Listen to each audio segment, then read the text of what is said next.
What's up, you guys? Welcome to Silicon Valley Girl. Today we're going to talk about top business ideas for 2020, and then are going to be those obvious ideas that you can think of yourself, like starting a restaurant or a car wash. We're going to talk about ideas based on recent trends, recent growing markets, and if you're interested, continue watching this video.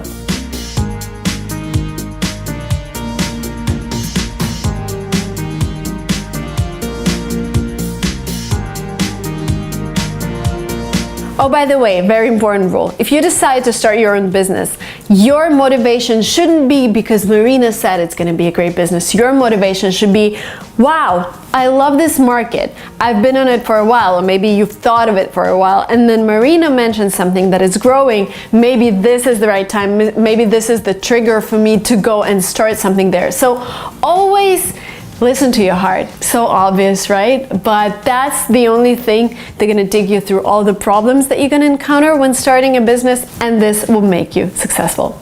Okay, let's do it. First business idea is starting a co-working space. And I know if you live in a big city like San Francisco, Los Angeles, there are plenty of co-working spaces, but I also find that when I travel to smaller cities, I struggle to find the right place to work out of. Starbucks, yes, a pretty common place to work from, like a lot of people bring their laptops, but I just don't like this barista coffee machine sound. It distracts you from anything you do. I don't like people walking around all the time. Sometimes babies come in and start crying. You know, there are so many factors that just distract you, and I wouldn't mind paying what I pay to Starbucks and like coffee fees to a small co-working space. What I've seen in other countries, what people do, they rent an apartment and convert it into co-working space just for friends, and they come and work out of there. Of course, if your landlord allows that. But people all over the world are looking for smaller places to work out of. And I remember when we were back in St. Petersburg, we were looking for a smaller office, like a 100 square feet office, and we couldn't find it. So in some cities, there's definitely a problem with finding the right place to work out of, and especially because a lot of people are starting to work from home, and there are so many people who just don't want to stay at home for 24 hours a day. Co-working space is a great opportunity. The next business idea hit 74,000 Google searches last month. Do you know what it is? It's posture corrector. Our normal posture these days is this, right? This is a normal posture, and it is not normal for our bodies. This is why a lot of people go to see chiropractors. That's why I have massage weekly, because otherwise my shoulders are just stuck. Posture corrector is your business idea. So you've probably seen them on Facebook. You put the small device on your back and it vibrates whenever your posture is incorrect. I haven't seen a lot of businesses in that space, and with this trend, 74,000 searches a month, there's definitely space out there for another company. And with any market that is just starting to develop, I think there's always space for like 2 or 3 big companies, because I remember when car sharing business just started to become big, there was Uber, and then suddenly Lyft appeared, and I was like, wow, why would people start another company on this market? And now Lyft is huge. So it's because, you know, you can always make something a little better. You can always make another better offer for your customer, and this is how you get clients on ever-growing market. Business number 3, and here's another piece of data for you. Apps related to diet and fitness account for 3.3% of all apps on the Apple Store. What that means, everybody understands that exercise is important. Everybody understands that the best way to gain muscle strength is to exercise every day. But actually starting to exercise on any taken day is a huge problem. And what I feel is when I get new sports clothes, when I buy a new fitness course, when I download another app, that's another trigger for me to actually start exercising. And I think this is why this market has been growing so steadily. And if you're a fitness coach, for example, and you have your offline clients, I think the first step into going to this bigger market of online fitness instruction is to tell your clients like, hey, I was thinking you come to train every day at like 7 p.m. Why don't you take my online class to exercise every morning as well, because this is a great start of your day. And for just $20 a month, I would provide you with like monthly set of exercises to do at home. And this is your first step, because you don't have to rush and create a mobile app right away. And then you will think of ways to evolve this online thing, because again, it's growing really fast. Number 4, just listen to the market size, $3.4 billion. This is the market size for men's cosmetics. And there is a niche that has been growing really fast, $1 billion market. Remember Dollar Shave Club and all that stuff? $1 billion market, shaving cosmetics. Why? Because 39% of men in America have beards.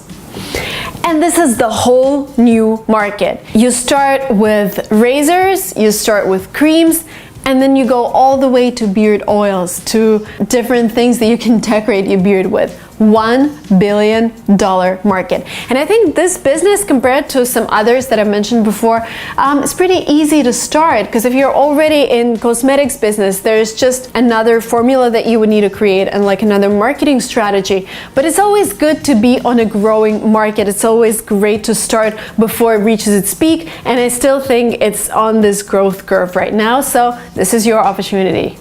Business number 5, and another piece of data. Failure rate for new restaurants can be as high as 90%. But what if you love cooking? What if you like food industry?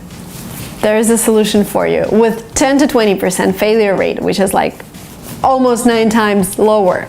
Food truck business. You see those food trucks outside, for example, here in San Francisco, we have those streets where every day from, I don't know, 11 a.m. to 2 p.m., we have several food trucks come over and bring foods from, you know, different cuisines. We have like Russian truck, we have kimchi or whatever. Like, we have so many things. This business is pretty easy to start, because you don't need to rent a place, you don't need to hire a lot of people, you just rent a food truck or you buy a food truck depending on your financial resources, and then you figure out where you can go, and then every day you can just go to either the same place or different places. And again, because the failure rate is really low, I think it's a great way to start your way in the food industry. And let's jump into the next area of the food industry, that's healthy fast food. If you've ever been to Italy, and if you've ever traveled by car in Italy, you've probably been to their gas stations with that prosciutto and mozzarella and arugula salad and those truffle oil sandwiches. Like, this is the best place to eat in the whole Italy. Like, those car stops are amazing. What happens in the US?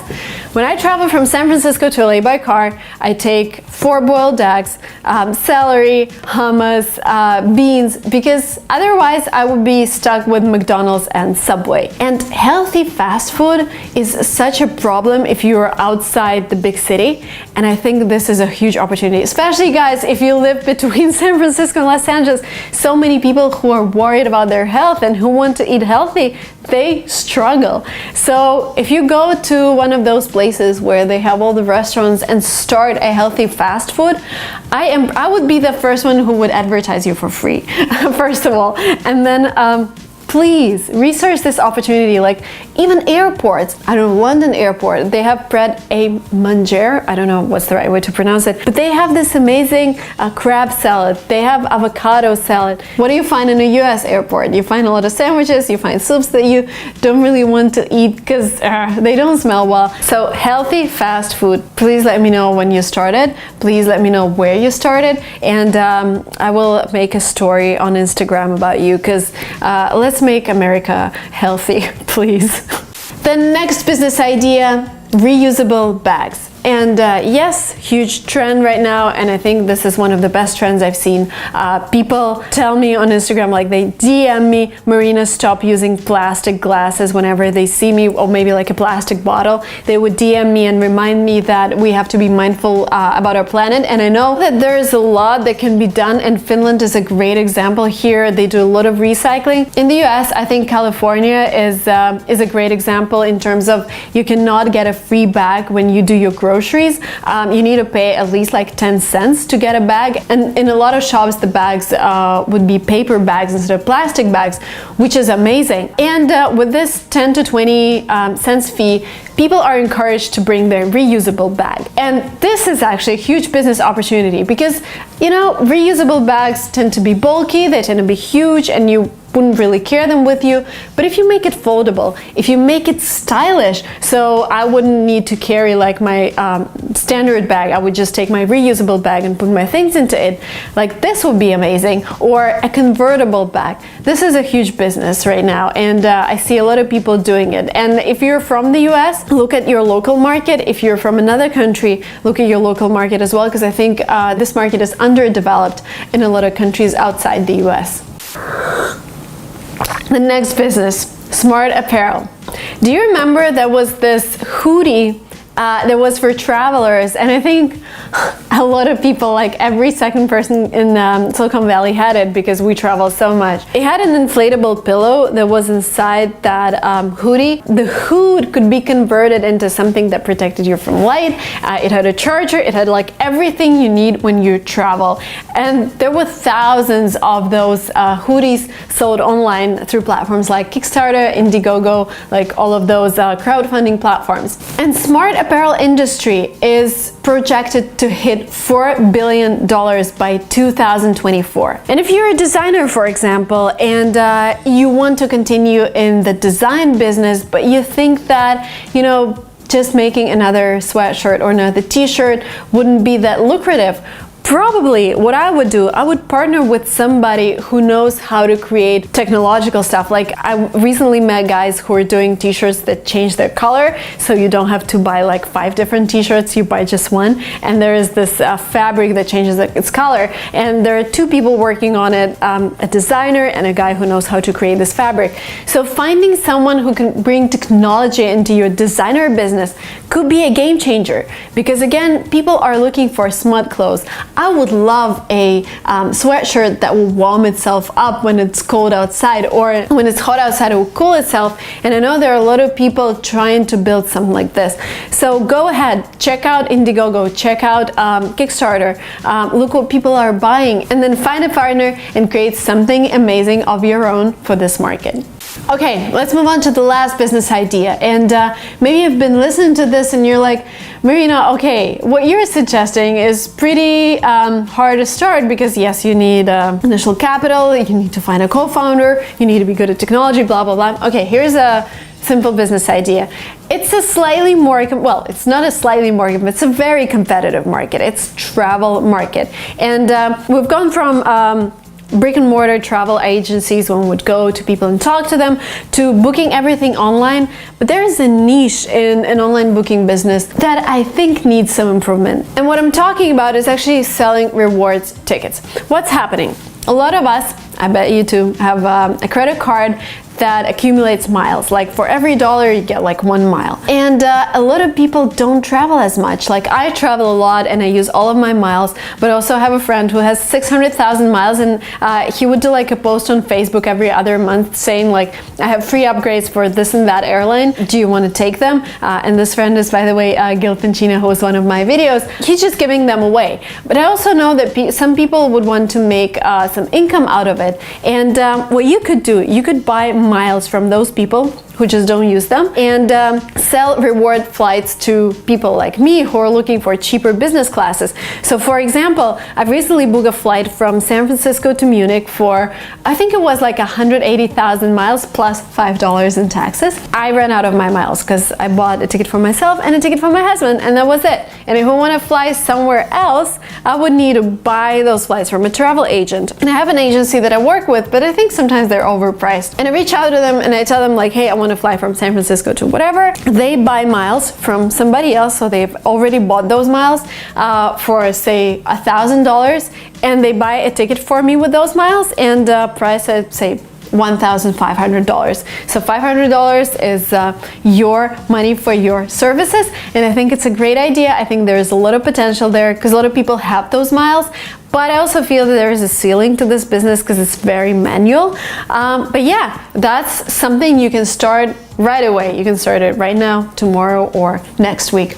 And by the way, guys, if you're watching this video and you have thoughts like, I know some other great business ideas that I want to share with the audience, it's a great way to start a YouTube channel, because these videos, when you tell people about top 5, top 7 businesses, tend to perform really well. I will leave a link below to my course that would help you start a YouTube channel. We're going to talk about creating thumbnails, editing your videos, coming up with topics for your videos, posting them, writing scripts, all of that, like everything you need to kickstart your channel in 14 days. The link will be below, and I will see you in that course.